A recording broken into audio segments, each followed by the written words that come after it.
Okay, thank you very much.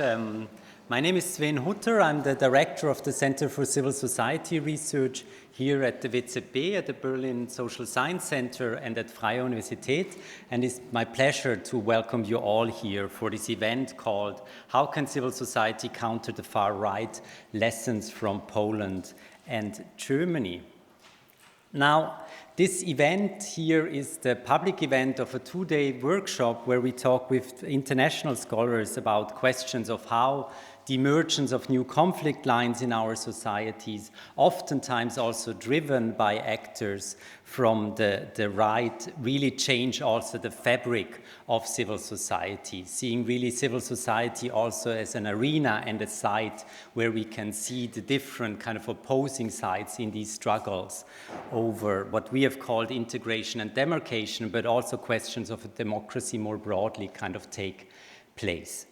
And we thought when kind of designing this event, not yet about, as I said before, the kind of turbulent days of German politics and the US elections that of course also keep us all kind of busy thinking about what they mean for the future. We were not yet thinking actually about this timing, but we rather thought about the upcoming state elections, regional elections in Eastern Germany, and thought we should also, in the run-up to the German Bundestag elections next year, really shift a bit the focus also of the public debate in this country away from just thinking about what the different parties should offer to the voters of these parties, and also what, for example, should be done to protect certain state institutions like the federal court or kind of also regional courts, to really think about civil society. What can civil society do in these moment of times? What are they already doing? And how can we also make sure that they can be resilient in these times of political change? So that's why I'm very happy that today we can reflect on all of these different questions, trying to learn from experiences from different contexts, and also thinking about the interrelations between European countries with our panelists, Grzegorz Ekiert, Heike Kleffner, and Heike Radwan. And I will later on hand over to Jonas Gunzelmann, who will moderate the event tonight and will also give a more formal introduction to the three speakers. But before I do that, I once more also want to thank all of you for being here, but also the people that made sure that we can have this event here. So the people in our administration, our research manager Lelia Gamuradova, our assistants Irina Maschinska and Müge Jerdenler, and also the people here, Guido Kalk, that make sure that we have all the technical equipment here, and hopefully also some people later on can watch what we have debated tonight. And also our two student assistants, Marie Weiss and Valerie Waskamp, that will later on also come around with microphones so that you can also have your questions and comments added to the debate. So once more, a warm welcome from my side, and I hand over now to Jonas Gunzelmann.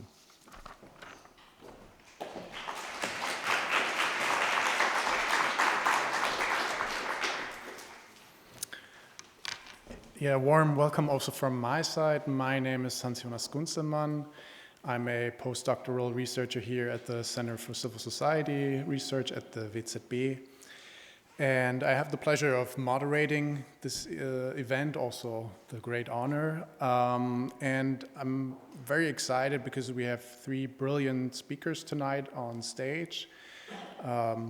Sven has already mentioned their names, Grzegorz Ekiert, Heike Kleffner, and Heike Radwan. But before I formally introduce them to you, I will just briefly present the format, so kind of the plan for this late afternoon. So first, Grzegorz Ekiert will give a short input, about 20 minutes. You can already see from the slides where the journey is going, speaking about the situation in Poland, civil society, and its development over the past years. And then afterwards, we will have two short inputs from each Heike Kleffner and Heike Radwan for about 5 minutes.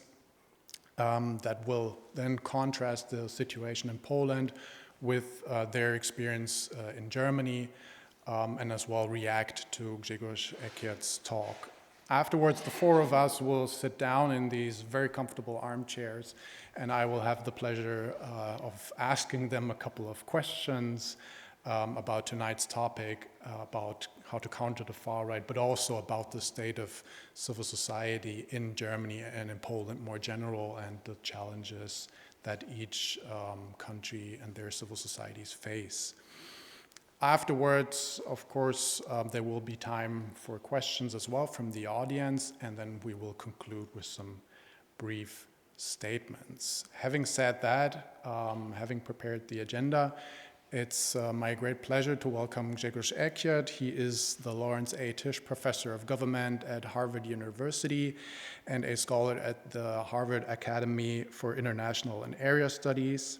He's also a resident faculty at the Minda de Gansberg Center for European Studies, which he led as a director from 2012 to 2023. His research and teaching are in the area of comparative politics, focusing on regime change and democratization, civil society and social movements, and East European politics and societies more in general. He has published several books, numerous articles and chapters in these areas, and rather recently he has edited a book on state-mobilized movements titled Ruling by Other Means, which I can highly recommend to you. I'm very happy that he has made all the way across the pond in these turbulent times of turmoil. So please welcome Grzegorz Ekiat.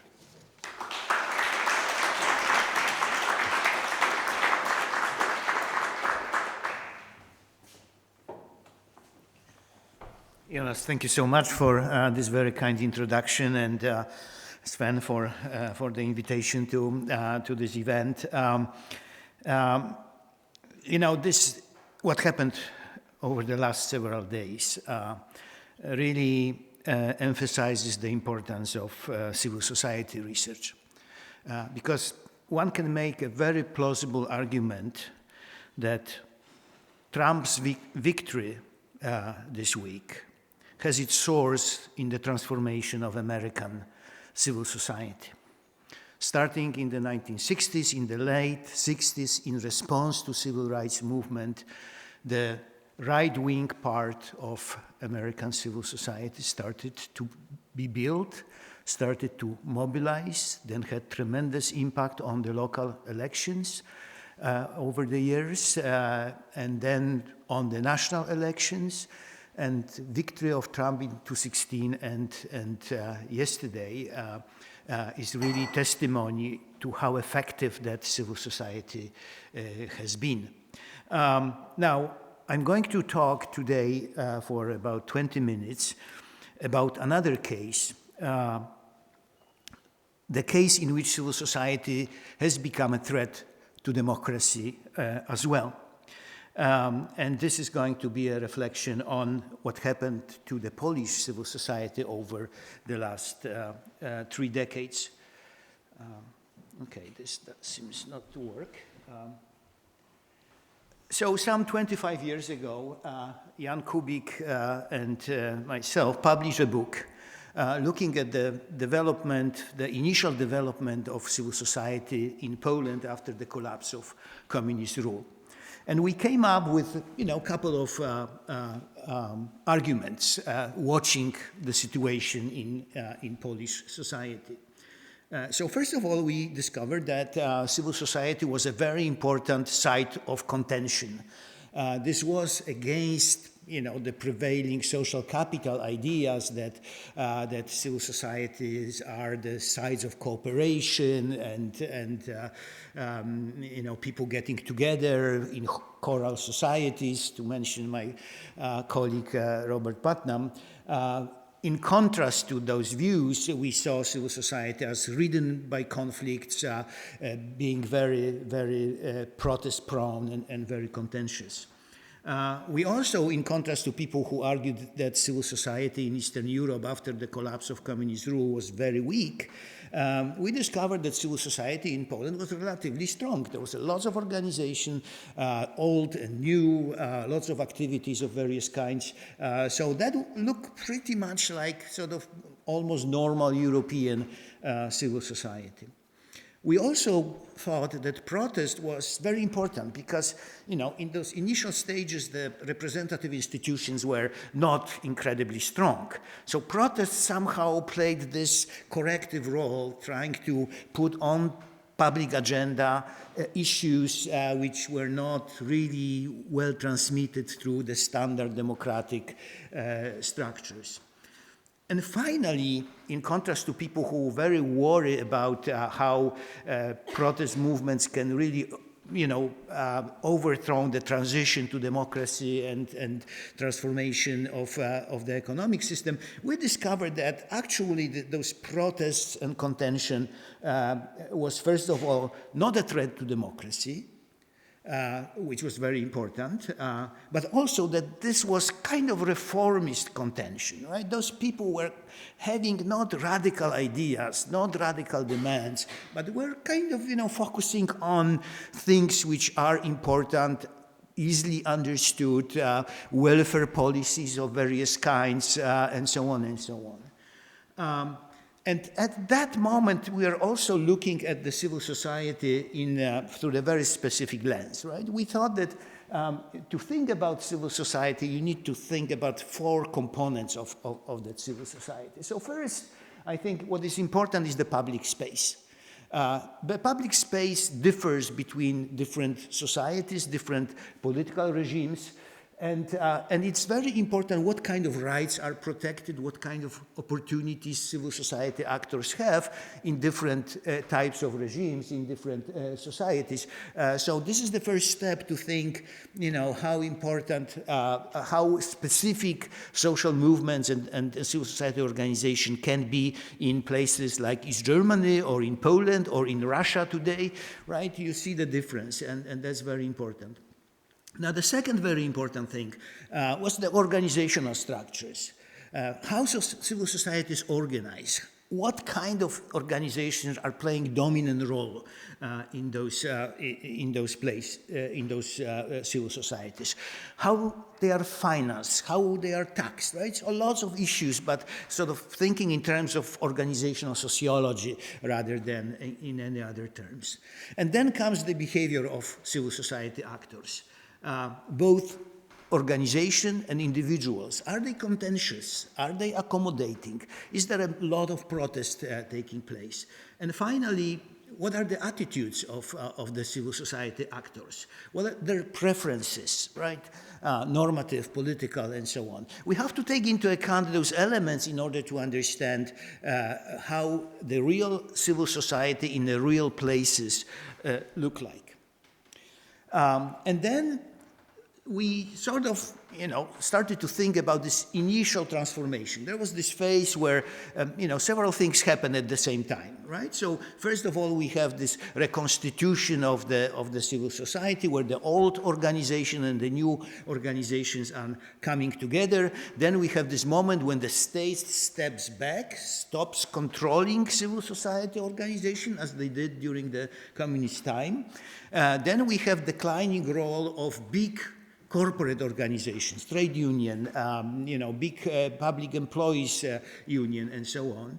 And finally, we have this entire range of new NGOs, new smaller organizations emerging across the country in all social domains. You know, some people call this NGOization of the Polish civil society. There was lots of those organizations. Every year there were like 5,000-6,000 of new NGOs and 1,000 new foundations. So lots of things was going on in this civil society. And the result of this was, you know, very interesting. The amount of contention and protest which was so prevalent during the initial years of transitions somehow started to decline.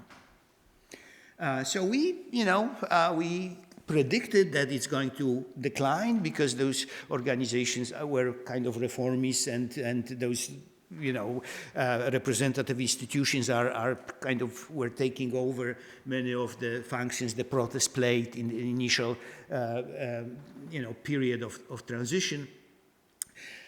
But we were surprised to find something else.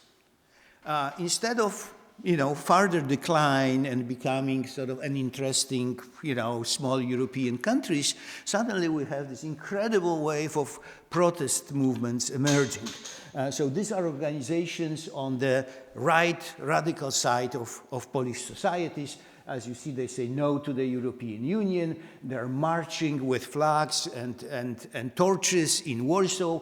The pictures are from Independence March, which was called by one of the British newspapers the biggest neo-fascist demonstration in Europe. And then you have a huge religious organizations and movements which bring together thousands and thousands of people. And in response to that, suddenly we have this incredible mobilization of the liberal movements, right? So in defense of constitution, in defense of human rights, in defense of women's rights, Committee of Workers, Committee of Democracy Defense, Women's Strike. These were great, huge movements which brought together really hundreds of thousands of people for all those events. So what happened? Why suddenly, after years of kind of declining of contention and protest in Poland, we had this incredible explosion of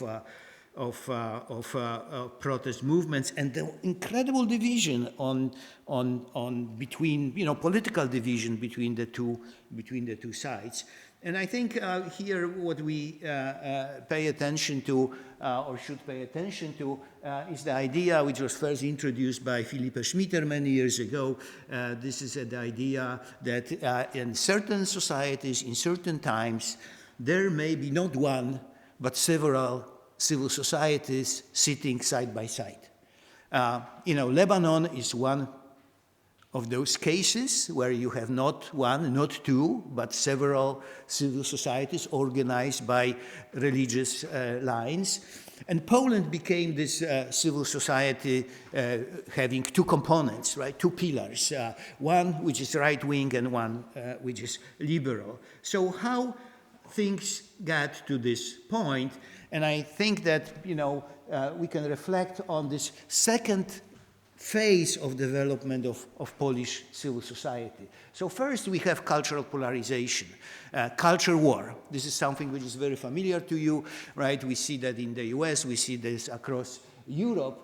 But that cultural war started to be organized on both sides, right? So we have this organizational pillarization of civil society in Poland.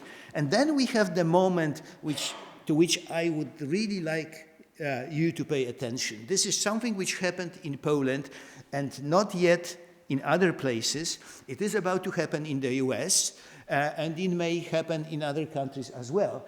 Namely, the state goes back to civil society in a very partisan way, right? The state goes back and tries to support those movements, those organizations which really play with the agenda of the state.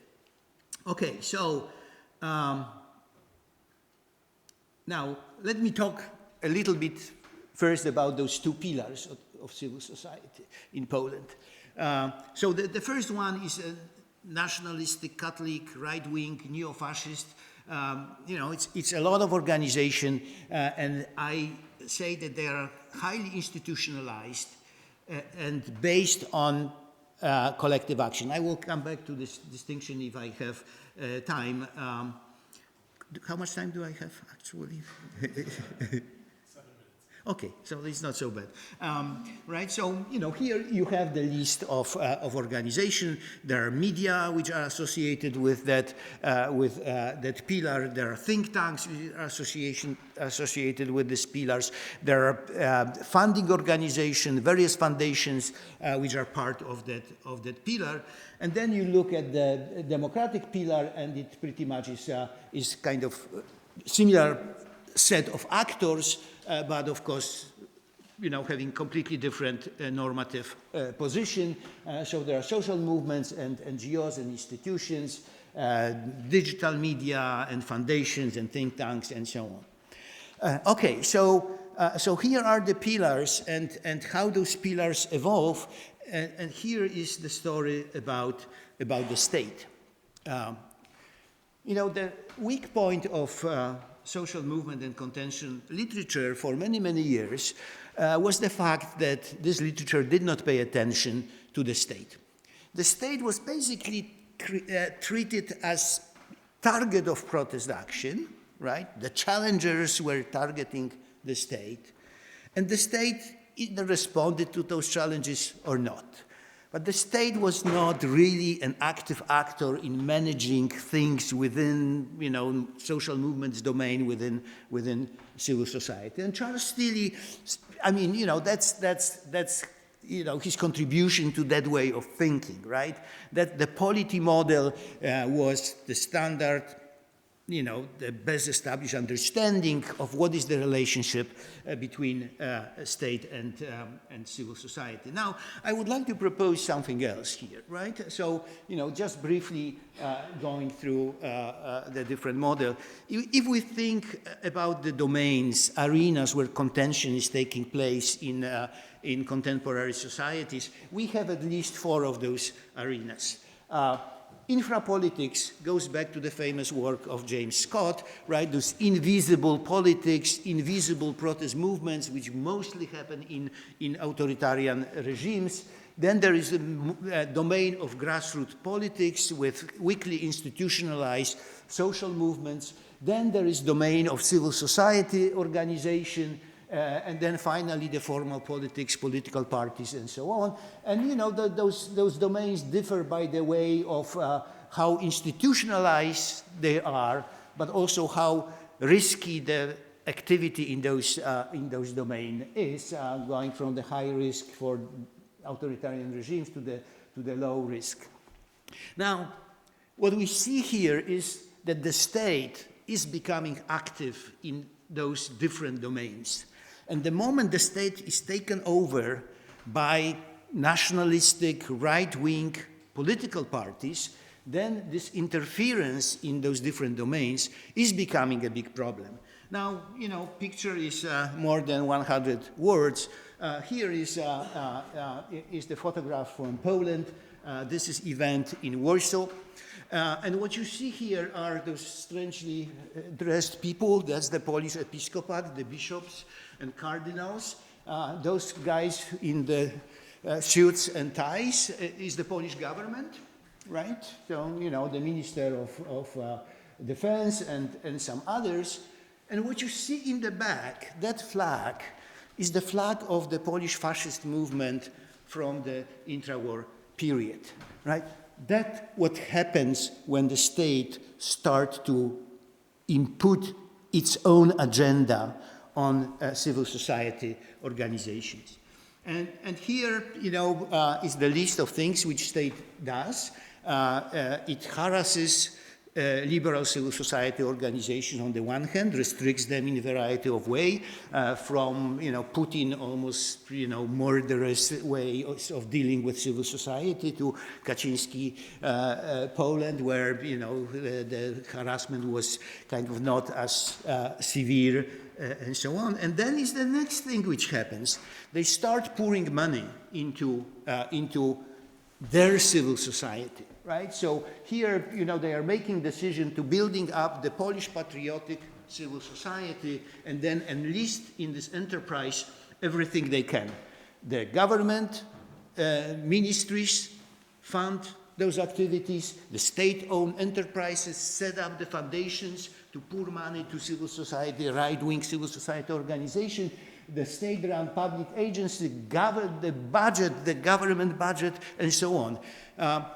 One fund, in the government budget, which is called the Fund for Patriotic Activities, dispense almost 100 million euros over the period of 6 years, funding some 600 organizations, right? So the amount of money which was poured into the right-wing organizations was quite amazing. And, you know, here is the example of the biggest one of the biggest beneficiaries of that. This is organization, religious organization run by a priest, which owns TV station and radio station and you know, some educational institutions and so on. On the other hand, there are different issues, how the government dealt with other organizations. I don't have time to talk about this. So, what's the result of all of that? And we go back to those two sets of pictures, right? So we see increased in cultural and political polarization. We have two separate public spaces emerging in society. We have really, you know, important change in the way people vote and the kind of political parties they support. We see emergence of anti-systemic, anti-democratic parties, increased contention, political instability and violence, and our data on protest activities show that in quite amazing way. Now, Poland was very lucky that last year Law and Justice lost elections, while remaining still the strongest party in Poland. For Poland, this is the golden opportunity to move away from that direction in which peace was pushing the country. Now, so what is the challenge of cleaning up civil society after 8 years of rule by nationalistic right-wing party? And I think, you know, here is a couple of ways in which we could think about how you can restore return to non-pillarized civil society. So first issue is depillarization, how you bring those two organizational pillars together. You know, there's a lot people say about you know, depolarization, the strategies and so on, but the important thing is that there are ideas of how to do that, right? So let me give you one example. European Union at a certain point introduced this program of cooperation, of funding cooperation among the regions above the national borders, right? So, you know, a place in Poland and in Germany, you know, having together could get funds on the condition that organizations from both places will cooperate. Now, that's the idea, that's the possibility, right? That the government will come up with the funding to ask those, you know, organizations, okay, if you cooperate, if you pull together members and resources, we'll give you money for activities which we sort of will be watching carefully what you do, right? So that's the first thing which needs to be attempted at least. Now, the second thing which may be attempted is to try to take the state away from civil society, from contentious politics, from social movements politics. And that idea would be to, for example, to prohibit the state-owned enterprises for funding civil society organizations, moving the resources for civil society organizations to non-partisan or, you know, foundations which will dispense those funds in very different ways. Now, the third issue, which is important, would be to strengthen the liberal part of civil society. And I already talked about this today, you know, how this can be done and why this needs to be done. The huge liberal movements in Poland all fizzled out very quickly because they were the movements which were organized by connective means, by social media. You could bring thousands of people to Warsaw using social media. And they will spend 2 hours there asking for the right things, and then they go home and start watching social media again. They never talk again to people with whom they were at this protest action, right? They never have again the face-to-face relations. Now, the guys with the torches go back to their parishes, and they meet there every week and talk and plot what they should do next time, how to improve their strategies and so on. So liberal civil society needs to be built on the face-to-face basis. There is no democracy without democrats. There is no liberal civil society without strong grassroots liberal organizations. And that's very important things we need to pay attention to. And finally, the last one, which is, there is huge debate about militant democracy. Germany has been doing this for quite some time. There is, a lot of philosophers and lawyers who really think this is a terrible idea. But I think something needs to be tried, right? How to restrict the influence of non-liberal, racist, homophobic organizations. So there is this whole repertoire of militant democracy, ostracism, distancing from those organizations, delegalization in a specific radical, cases, partial accommodation of those organizations, right? There is huge literature on it, and I think, trying to deal with radical right-wing civil society, we need to pay attention to those ideas and see, how state, which is stepping back from civil society, can really enforce some of those, trying to bring, grassroots politics into balance. All right, thank you so much. That was all I wanted to say.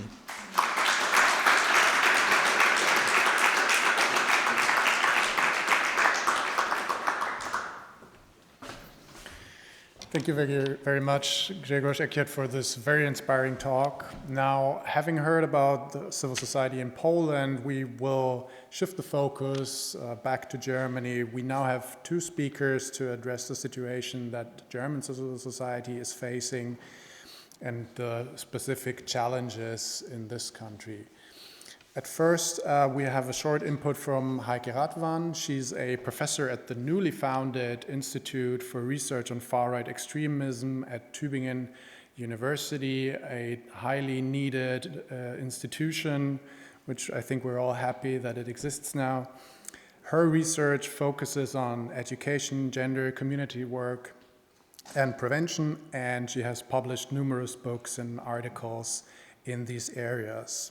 Most importantly, her work combines research and preventive efforts against the far right and expands to include marginalized perspective. Please welcome Heike Radwan.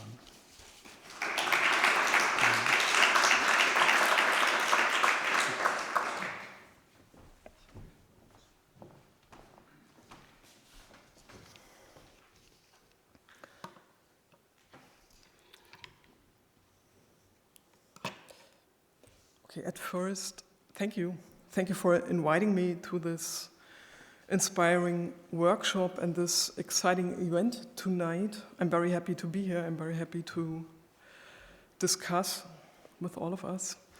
And many thanks also to Gregor Ekiert for his differentiated overview of the development of a democratic and a liberal civil society in Poland and the emphasis on its polarization.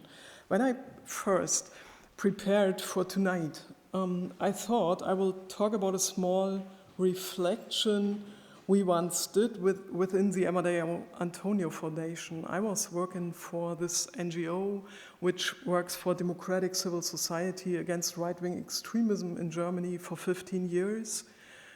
This is quite some years ago, but what we did was a comparison between two smaller towns in East Germany, and we asked what actually helps to promote democratic civil society, to destabilize right-wing extremism in these towns. So first I thought I will talk about this.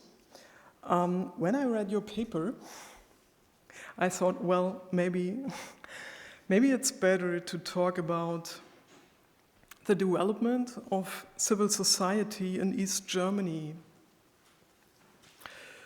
And this is what I'm going to do now. And what that means for the work against right-wing extremism today. So I will do this in a comprehensive way and using sometimes the example of the city of Cottbus, where I was working at the university for the last 8 years and doing research about right-wing extremism there. And so I will try to combine that. Cottbus is a place that is an hour's train ride southeast of Berlin. It's former East Germany. It's near Poland.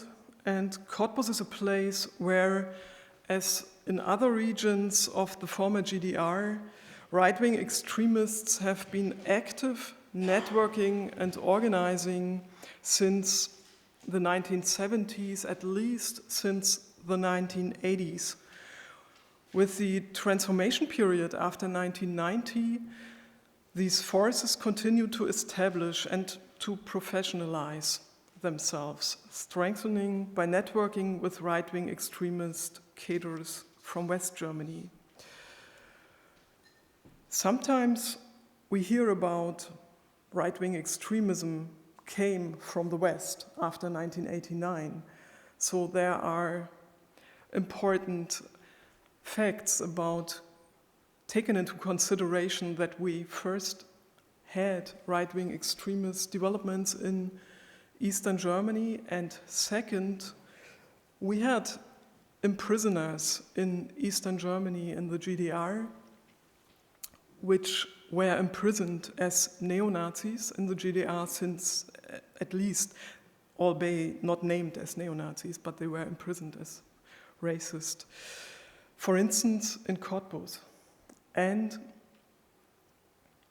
some of them were ransomed by West Germany, freigekauft, and returned to Cottbus and East Germany as early as November 9th, 1989. So they were the first who came back to help build the extreme right-wing scene. This factor sometimes get forgotten and should not be underestimated in asking the question where this right-wing extremism scene actually comes from, since East Germany seemed to be an anti-fascist state. We need further research about this.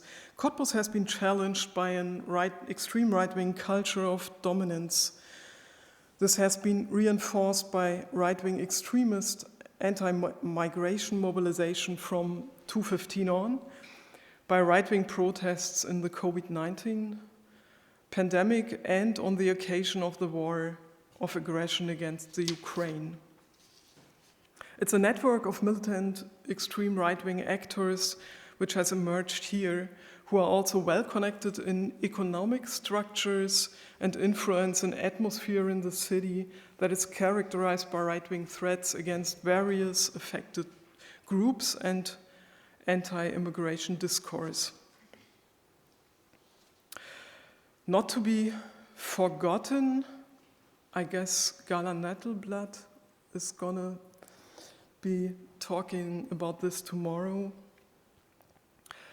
There were already democratic civil society actors in the 1980s who took a stand against right-wing extremism in Cottbus and elsewhere in East Germany.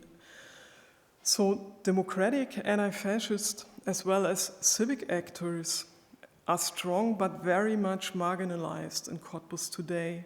I will come back to this. With the reference to the lecture by Gregor Ekiat, in my opinion, such a pillarization of civil society, especially such a development of an illiberal civil society supported by right-wing media, cleric, and the government, we don't find in East Germany. We already talked shortly about this. However, within the GDR civil rights movement, we find groups for which the goals of a liberal and democratic social system were clearly at the forefront of their dissident commitment. This was one group, And there were people who were more strongly oriented towards their own individual interests, or people who, as told before, took up politically right-wing, historical, revisionist positions, for instance. Some of them organized themselves in right-wing groups even then. Others remained, and some still do, rather in a spectrum that could be described as national conservative.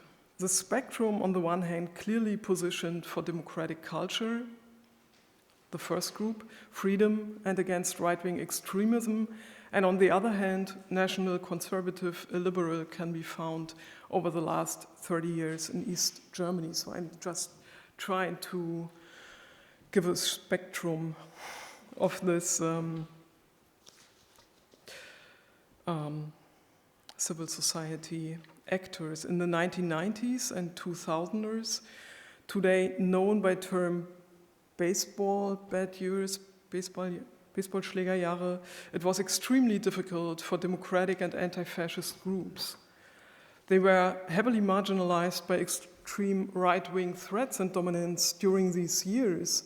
There should have been structural support for democratic structure in civil society, also to overcome the limited development during the GDR area. So when we ask the question, what could have been done to prevent what we are facing today, I would say we would have needed this structural funding in early 1990s. Today, and this brings me back to Cottbus, we find various groups working for a democratic culture and against extreme right-wing dominance in the city. They work with a method of self-organization and community organizing. I am talking about left-wing alternative groups that see themselves as anti-fascist. I'm talking about queer groups, lesbian, gay, and trans people in Cottbus, and about anti-racist groups. These groups are affected by right-wing violence and are committed to strengthening a democratic culture in the city.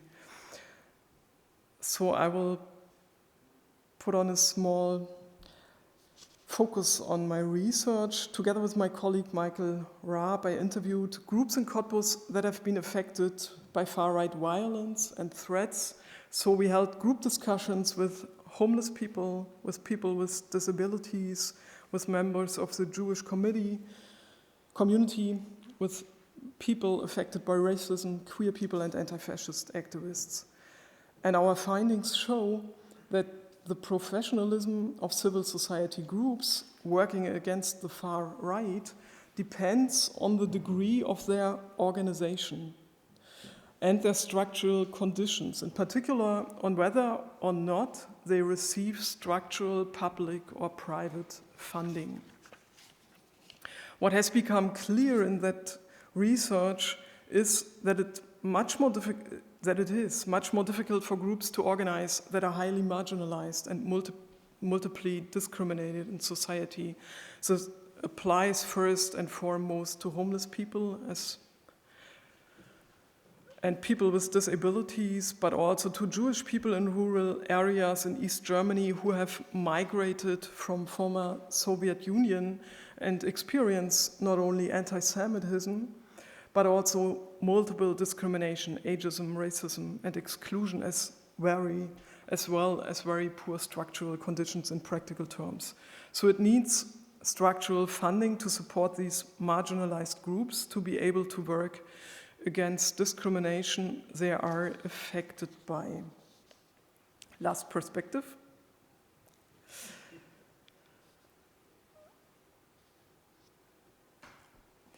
We do have strong right-wing groups and parties not only in East Germany. In Germany, discourse we are talking about is right-wing extremism specific in East Germany, and within the discourse this does have a specific function.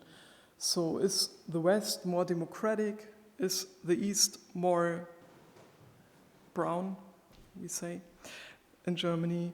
So this is an effect in discourse. But still, it's not a difference only in discourse. We consider this specific. Right-wing groups mobilize for a nationalist, ethnic, homogeneous society. Some groups are very militant, very well organized, not only in Cottbus, the rising of right-wing violence after 2015, during the COVID pandemic, but also during the last month of election campaigning in 3 East German states. I guess Heike is going to talk about this and the effects for groups which are targeted, prove the danger of the far right for democratic society.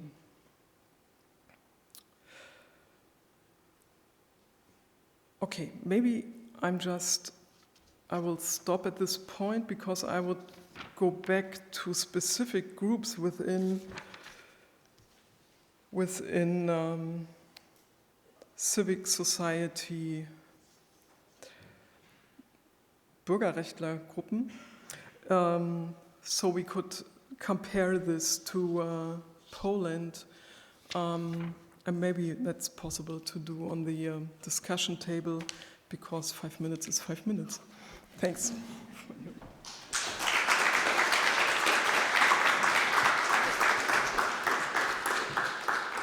Thank you, Heike Radwan. Now, please welcome Heike Kleffner. She is a journalist and author. She leads the office with a very long title, Office of the Association of Counseling Centers for Victims of Right-Wing, Racist and Anti-Semitic Violence, short VBRG.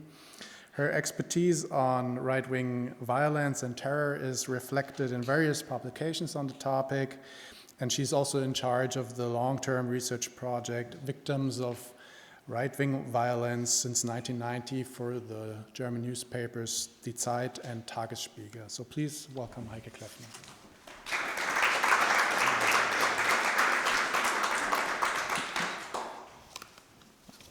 No, this is not the first.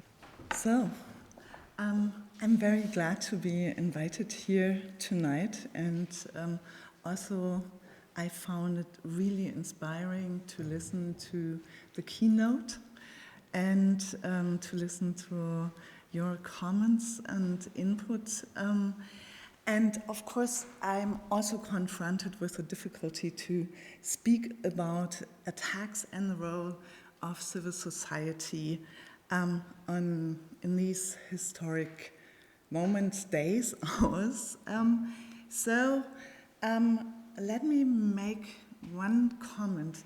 When I was listening to your keynote, I thought there's a fundamental difference on how German democratic civil society and the way Polish civil society have been organizing over the last 30 years. And I would just like to remind all of us, with German reunification came, as Heike Radwan has described, the reorganization of a democratic civil society that claimed the badge, civil society that reclaimed the terminology civil society in the culture war of the early 1990s in the newly reunified Germany. And let's not forget, it was a reclaiming of grassroots organizations who were fighting, oftentimes with their backs to the wall, for democratic values, for the Constitution, and for civil rights for everyone in reunified Germany. And they were confronted with an organized and orchestrated campaign by the anti-democratic civil society institutions of the 1990s, and being labeled radical leftists, blah, blah, blah, you name it. Yeah?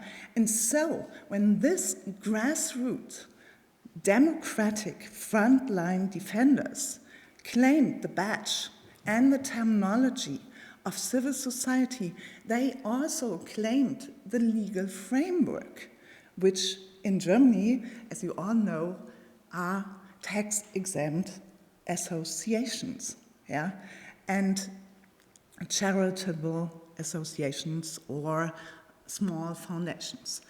And with that culture war of the 1990s and with that frontline defense, this organized frontline defense of democracy, especially in East Germany, came the rightful demand to the government, you have to protect us. And not only do you have to protect us, you have, due to historic responsibility, the responsibility to hand out state funds to this democratic civil society. This is where we are at now.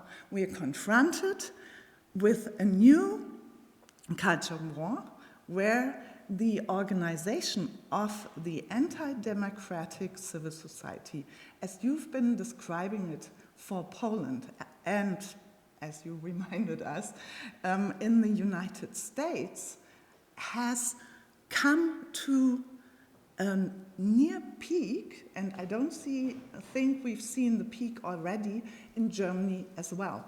And it is indirectly funded by the state through the state funding for the AfD. We all know that the AfD has made tons of money through the voter, how do you say, the money that they get for each vote.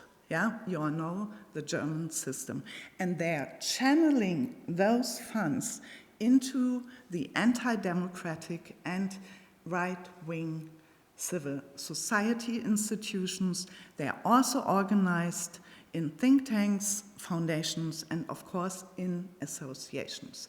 And this organized anti-democratic civil society is full out attacking, with the help of the parliamentary arm, the AfD, the democratic civil society.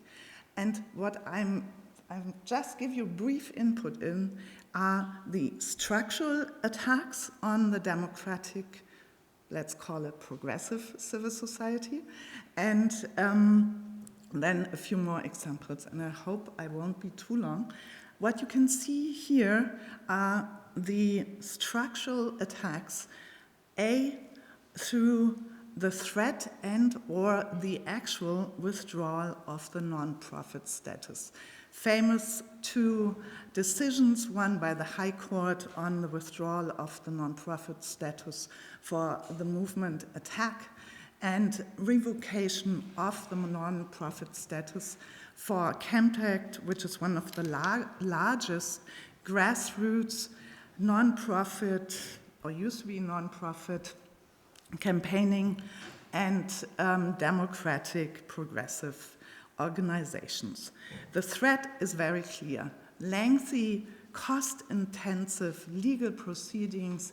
At the end, there's bankruptcy for very much needed structures of the democratic progressive civil society through the withdrawal of the non-profit status.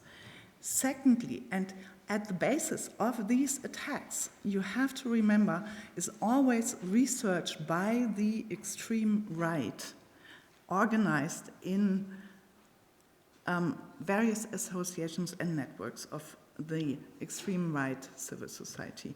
Secondly, the second point of attack is civil society as a subject of parliamentary inquiry committees. And I don't know how many of you here in the room have heard about those two parliamentary inquiry committees that I've listed below in Saxony and in Thuringia. Please raise your hand. None of you. You should. Because, just one, because through these two parliamentary inquiries, the AfD has gotten their hands on thousands and thousands of pages with the most sensitive data of people working for and in all democratic civil society NGOs in Saxony. And these personal data, these most personal data, is being leaked to the violent extreme right. I'm naming here or I haven't named it, 1%ers, and they are outing those personal data via social media, and then the people are being attacked. This is how it works.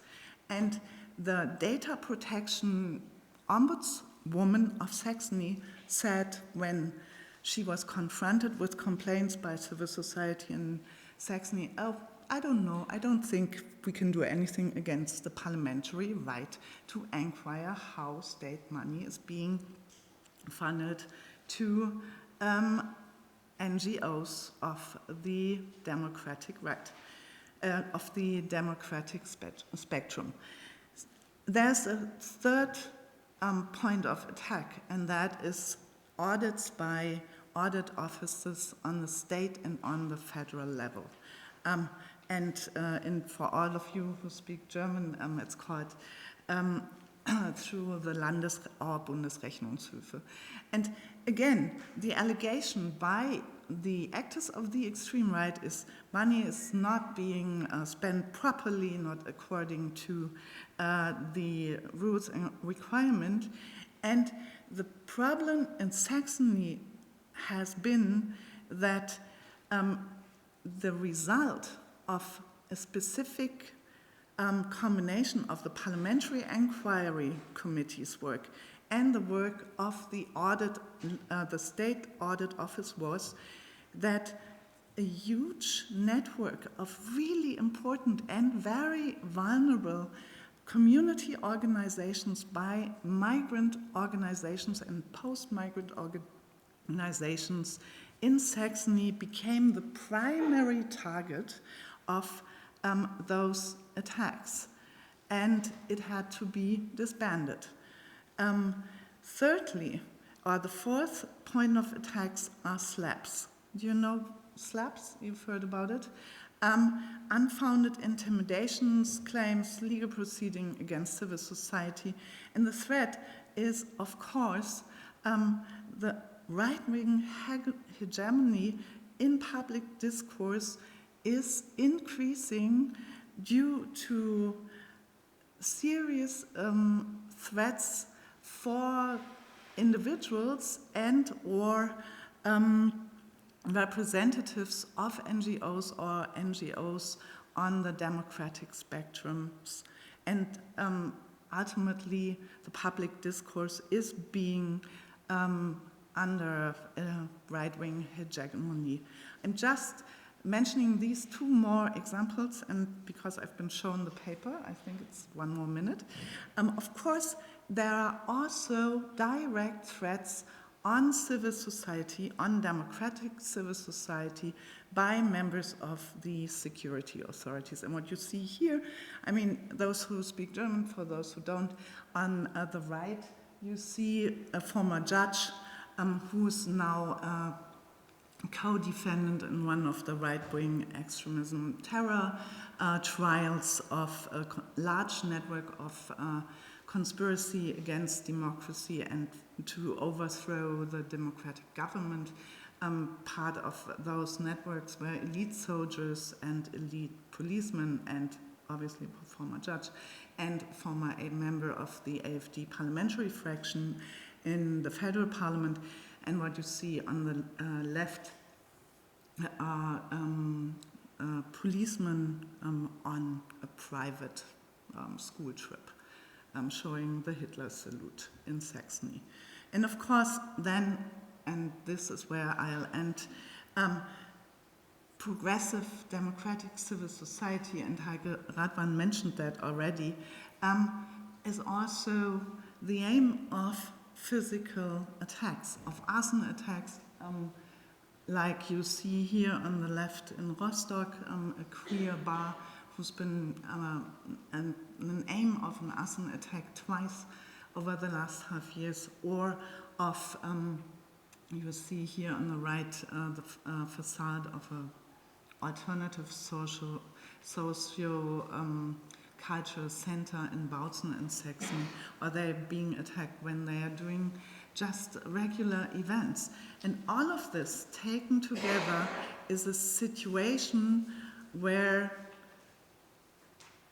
which escalates in local support communities for racist attacks, as you can see here, where hundreds of local residents march in support of the attackers through those towns.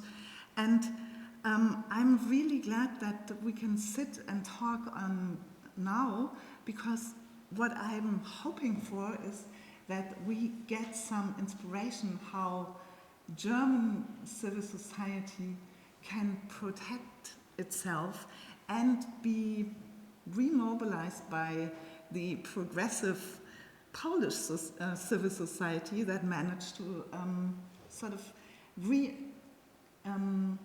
reinstall democratic votes and values over the last 2 years. They've been a big inspiration for us, especially the women's movement, so I'm very happy to speak to you.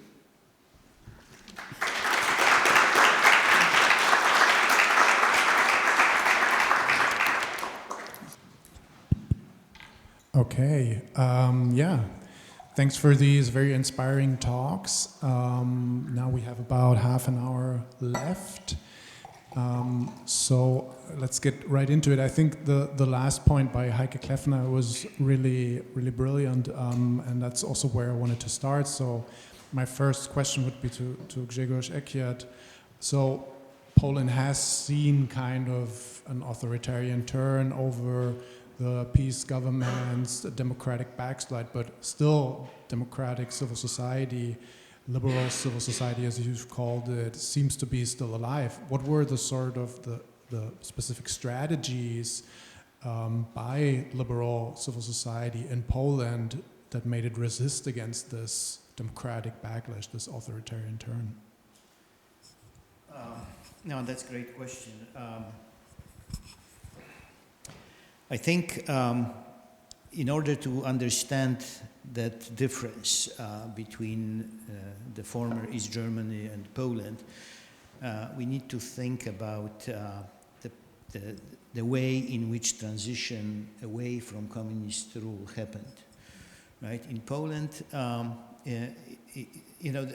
Timothy Garton Ash at a certain point had this quip in describing the way those transitions to democracy happened across Eastern Europe, saying, well, in Poland it took 10 years, in Hungary 10 months, in Czechoslovakia 10 weeks, in Germany 10 days. So the idea was basically a very brilliant one that in certain places democratic, pro-liberal, pro-freedom opposition had a long history. And there were resources there, academics, journalists, writers, people in museums and so on who were involved in those kind of activities for many years. Now, that contrasts with East Germany, because as I don't have to tell you this, of course, anyone who was any kind of dissident was immediately kicked out of the country. So it was a resource poor place in which, like in small towns and cities, the dominance of sort of racist and homophobic ideas could have been easily sort of ignited because of the lack of that. So that's this is one reason, historic one, why those trajectories are very different. My sense also is that there's this grievance on in East Germany, which sort of boils down to the idea of kind of takeover, right, by the West, and an effort to impose Western values, Western ideas, which were very different from the way those parts of the country evolved under the communist rule. Poles had this kind of notion of ownership of the transformation, right? It was the Polish affair. Nobody came and told us which enterprises should be privatized, which should be not, and so on. So that may be another dimension of that. I have to say that I'm a little bit worried and surprised by your comments because in Poland the state which interfered in civil society was the state taken over by a radical right-wing party. Now it seems that your story is frightening in a way that this is a democratic state, right, which is run by democratic forces, which is kind of trying to interfere with the activities of the sort of liberal democratic side of civil society, and that's is a huge difference really, and I think there is a huge task of trying to understand why the certain part of the state apparatus, and especially the police and sort of coercive forces, are not as fully democratic and liberal as you would expect from one of the most liberal and decent democracies in Europe. Yeah, thank you very much. So earlier before, already in the panel, we talked about the question of strategies, and what comes up immediately is the question of what works, which strategies actually function. And Heike Radwan, you've mentioned your research with the Amadeo Antonio Stiftung. Can you elaborate a little bit more? What did you find out in this comparison of two cities? I can try. Maybe we come back to that question again. Yes, it was a comparison between two towns which are close to Berlin, both of them. And Eberswalde is north of Berlin, Cottbus is south of Berlin. And Eberswalde had a quite similar problem with right-wing dominance, right-wing violence.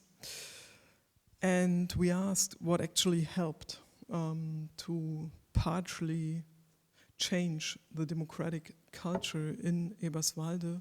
And firstly, and so yes, democratic actors in responsible politic positions is central for this question. So in Eberswalde, for instance, it was possible to see that there was a police head of the new police quarter.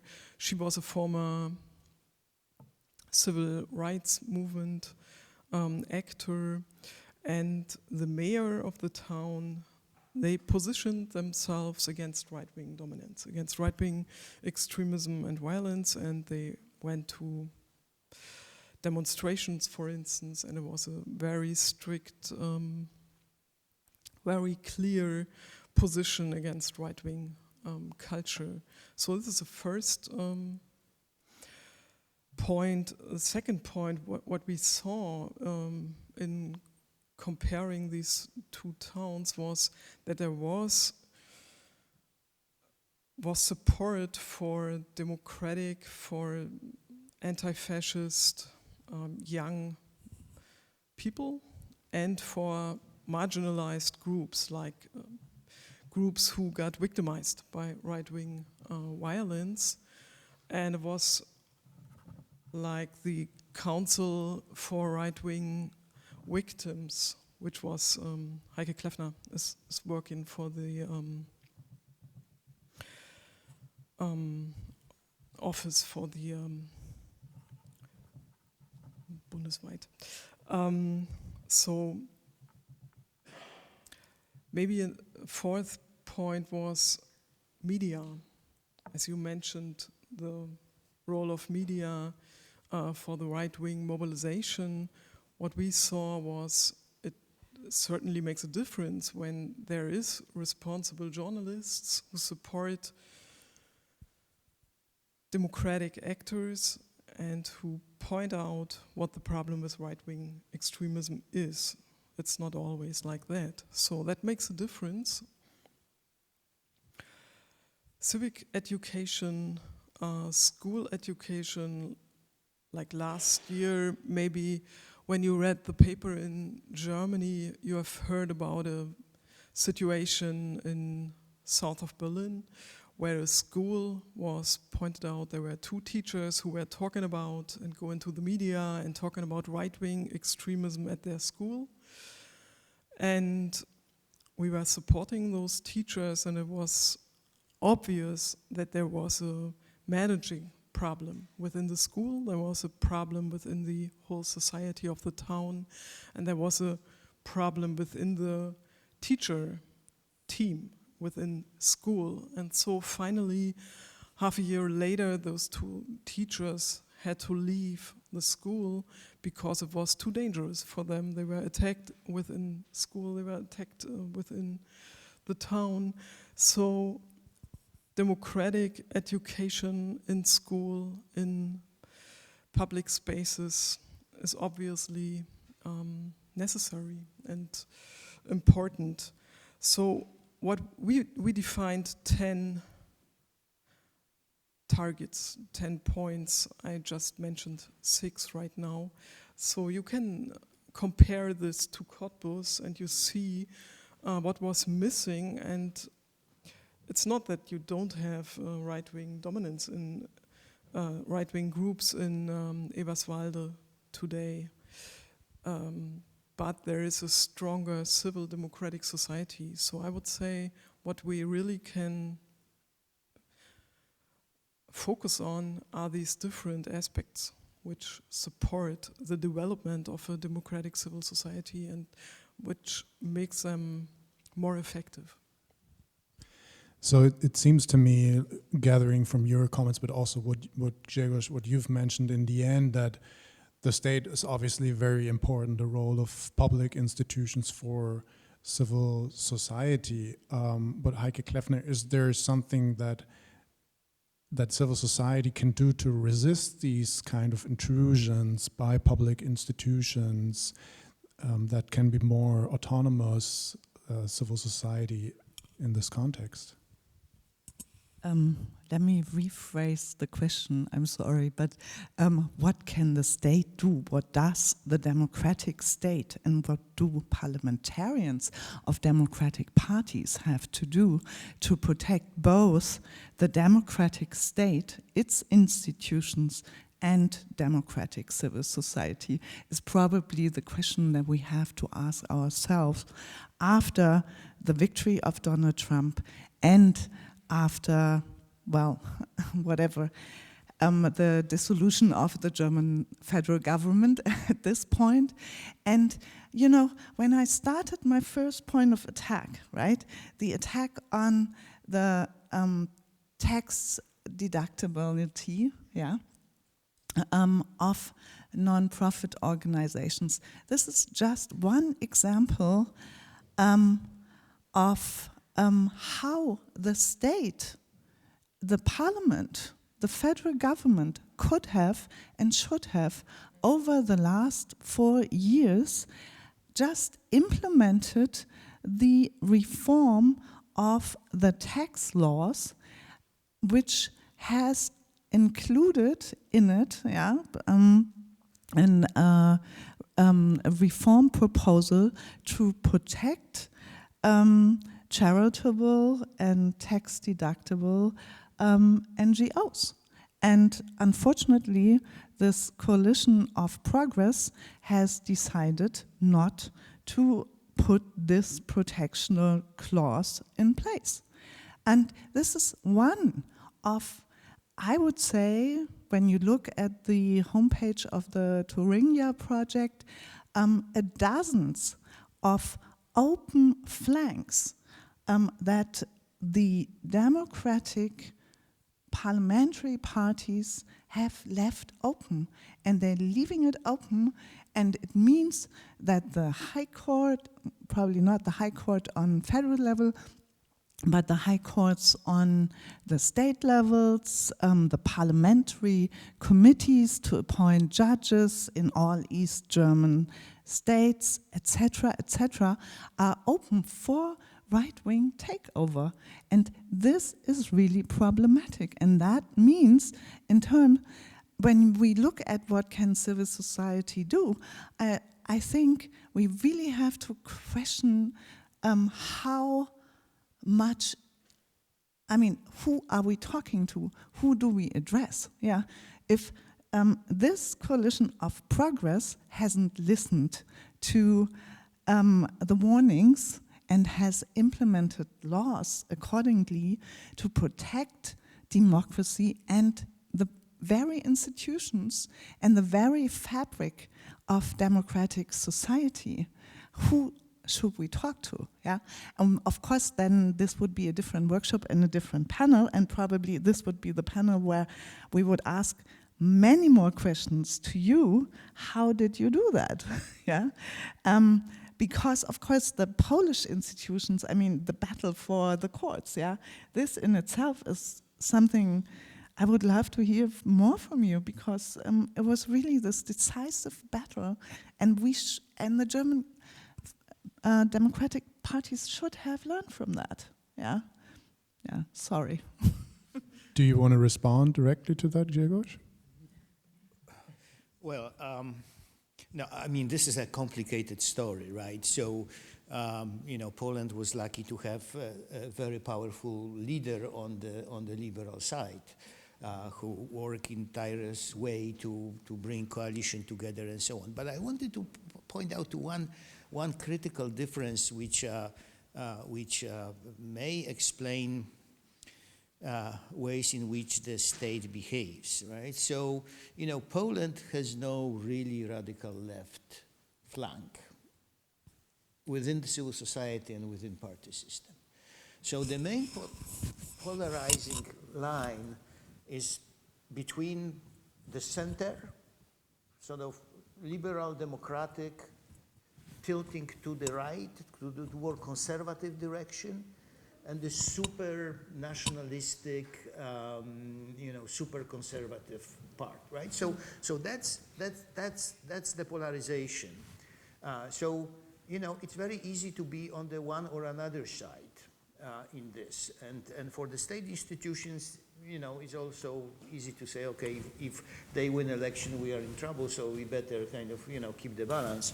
Now, the moment when you come to the situation in which you have like three segments politically, right? So you have the center, the liberal center in Germany. You have the right wings, which you described a moment ago. But also you have quite radical left-wing organizations. That makes this polarization much more complicated and gives the state more opportunities to behave in an balanced way, right? Trump, just to go across the ocean, Trump would love to have radical left in the US. He's talking all the time about Antifa. This doesn't exist. This is his imagination, right? So, the moment you do have at least some organizational presence, then that makes things much more difficult. Okay, I have so many more questions to you. Unfortunately, we do not have a lot of time, and I want to take the opportunity to open the floor to collect a couple of questions. We have our assistants going around with a microphone, and so if you have any questions, please raise your hand. Yeah, Teresa here. And I will collect probably 2 or 3 questions at once, and then can direct them. Are there any other questions? Then Teresa, go first. Yeah. Okay, thank you very much. Teresa Völker, WZB.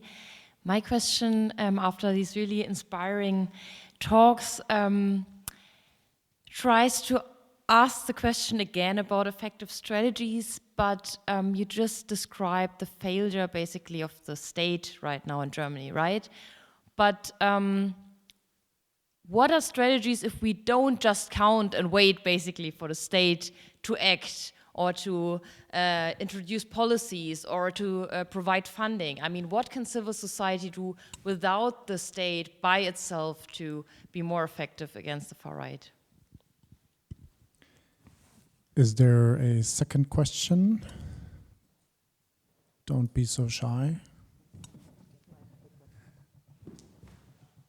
If not, while you think about it, maybe this is a question that I would ask to Heike Kleffner and Heike Radwan first. Do you want to go first, maybe? Thank you very much. I can try to start. Since I was talking about those groups we were talking to in Cottbus, and in comparison with our experiences within the Amadeo Antonio Foundation, I will just focus on one specific strategy, which is indeed quite effective, coming back or thinking about this situation in this town south of Cottbus I was just talking about, with the school and right-wing extremism problems.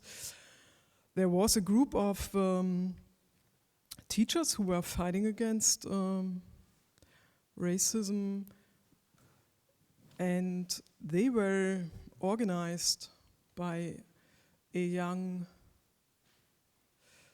preacher from church, and they worked with the method of community organizing, and they as well started different organizations, demonstrations, activities far reaching out of Cottbus. So it's Unteilbar Südbrandenburg, it's called the NGO. And what they are able to do, and I would say that is committed to this method of community organizing, is a specific captivity to bridging between different groups, and to mobilize and to put a specific positive vision to these groups, which are very much marginalized. And just a second point, which focuses on community organizing.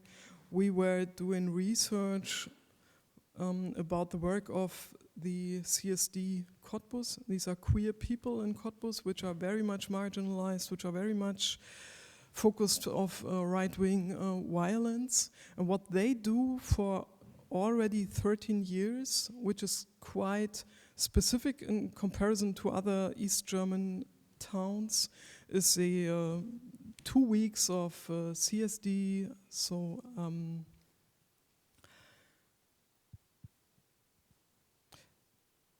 I forgot the name of the CSD. What is this called in English?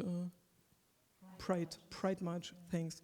So what they do is not only a march, but they do education, they do different topics. And when you come into Cottbus, during those 2 weeks, you will find a quite different town. So when you come there right now, it is obvious that there is a specific problem with right-wing extremism. When you come into the town during those 2 weeks, you find this very much different, because people are committed to raise the rainbow flag. And this is not just a sign. What you see during those Pride March is that the goal of the Pride March, firstly, of course, is fighting against discrimination, homophobia, transphobia, but within Cottbus, and this is what you see in Bautzen, in Zittau, within all these communities which started Pride marches during the last couple of years, is that they are able to organize different groups within town which are committed to democratic society, which are committed to democratic culture. And this really makes a difference within town, not only during those 2 weeks, but during the whole year. And I would say we can learn quite a lot about community organizing and last point, concerning the failure of state. Community organizing seems to me like a specific answer and possibility to stand up. Just a short comment on this. You know, as our comparison between Poland and Eastern Germany shows, these are very contextual issues, right? So you really need to tailor the strategies to a very specific context. So that's question number one, issue number one. Now, when you think about, in general, about strategies of combating right-wing violence or combating populism and so on, the obvious thing is that there are two kinds of solutions. Ones are the long-term solutions, and then community organizing, civic education, you know, these are the tools of doing this, but the effects may come in 10 years or 20 years and so on. That doesn't mean that we shouldn't do that. Of course, you know, this is the very important kind of underlying base for those you know, anti-extremist activities. But then the second possibility, which is suggested by you know, social movement theory, is so when the movements are successful, they are when they have very influential and important allies. So, you know, how can you find in those communities, in those places, important allies which will facilitate, you know, that set of strategies? Now, during the civil rights movement in the U.S., of course, the black churches were the fundamental allies of the civil rights movements. You cannot do this in Poland because, you know, this is the most orthodox, most radical, you know, most unpleasant Catholic church in the entire Europe, right? So this cannot be done. But you know, some Protestant churches may be, you know, much more liberal and democratic, and can easily enter some coalitions with, you know, elements of civil society which are kind of keen to introduce some change. So you know, context, and then, you know, time frame, and then finding some important allies, be that churches or foundations or something else.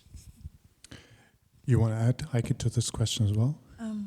Yeah, just to add one more aspect, and I think, and this is already happening, democratic, progressive civil society in Germany is educating themselves on all aspects of how to defend their infrastructure against the attacks of the parliamentary extreme right and the, well, illegitimate grassroots movements of the extreme right.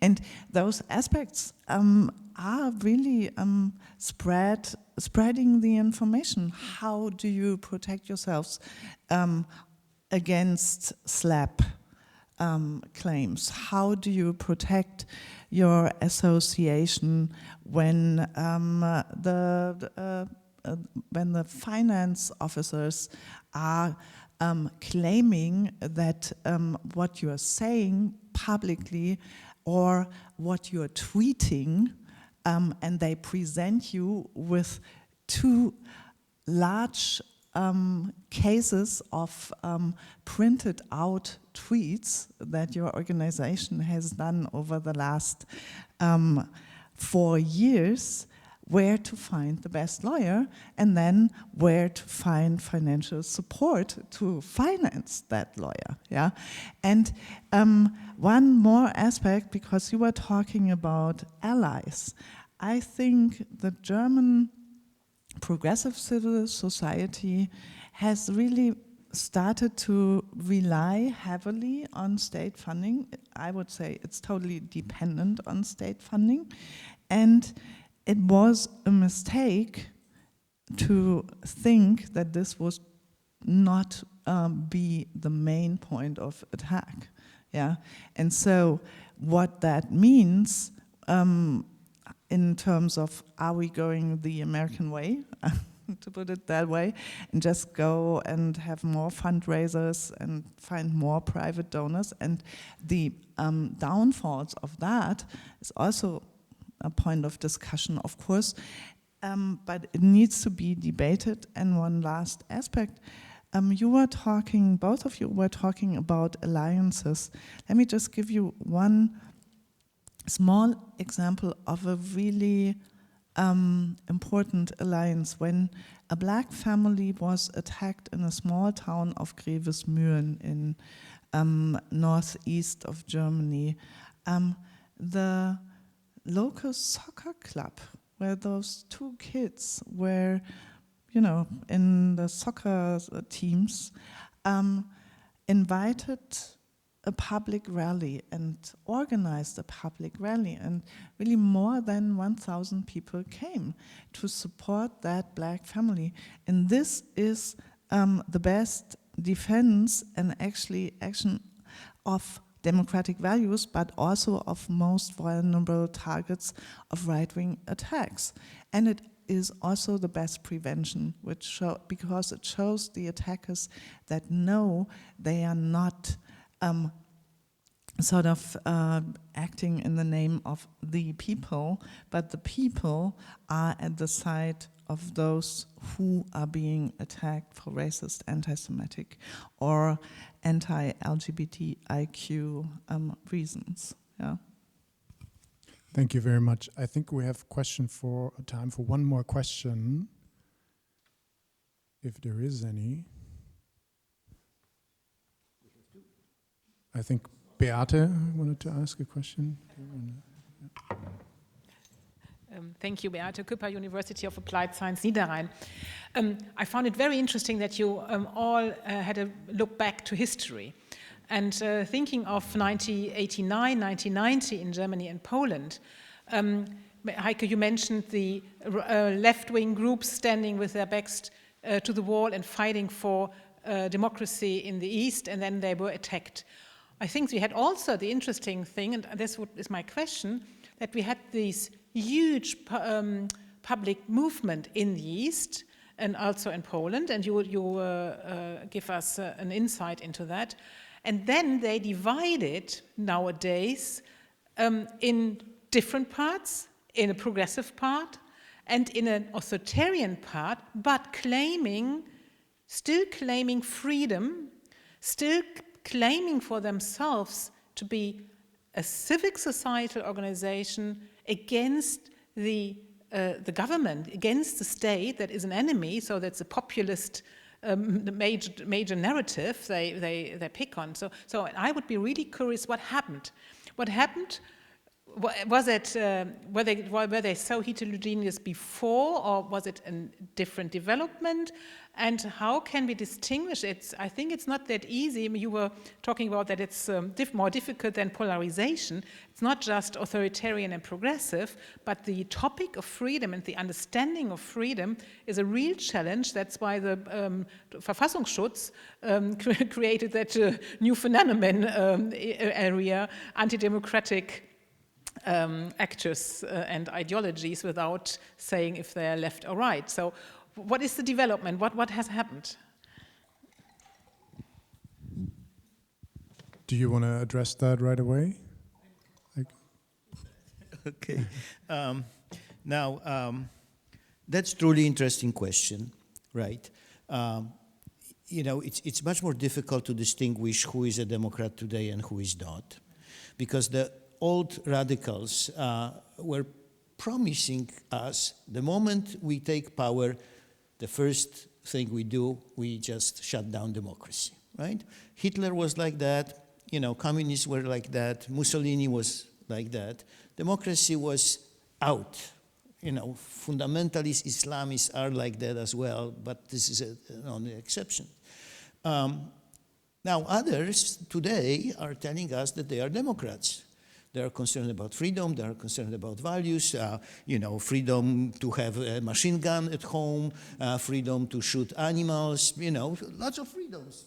Some people like this kind of freedoms, other people like other kinds of freedoms, and so on. So there is this semantic ambiguity that certain terms are used by political adversaries, and they mean something else to them, right? So what's the solution to it? It's really not to pay attention what they say, but what they do.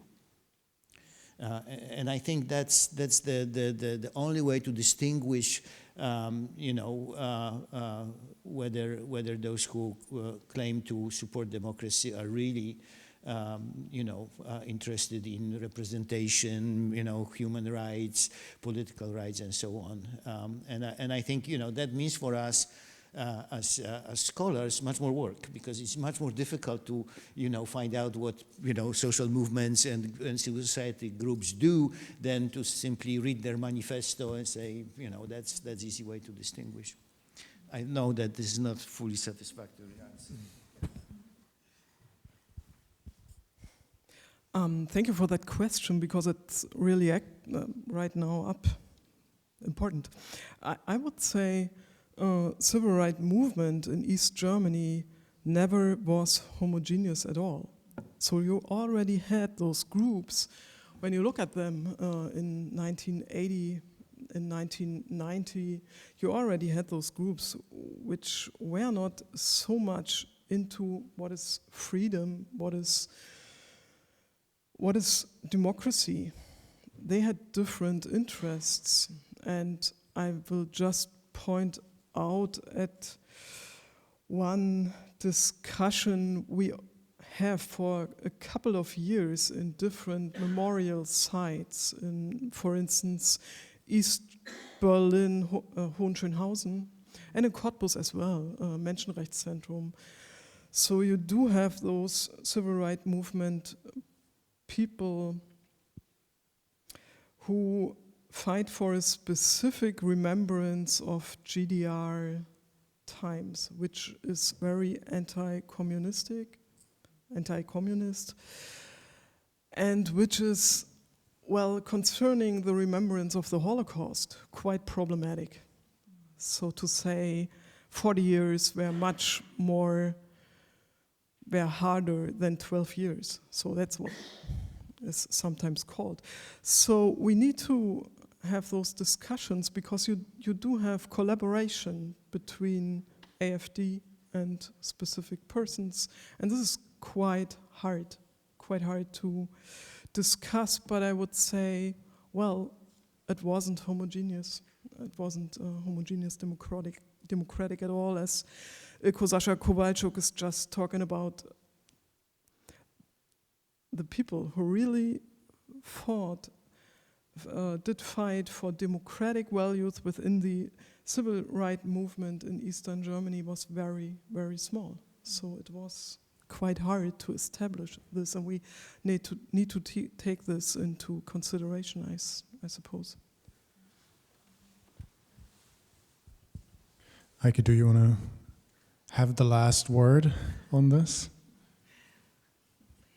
Well, maybe two more aspects. And one is when you mentioned the word freedom, I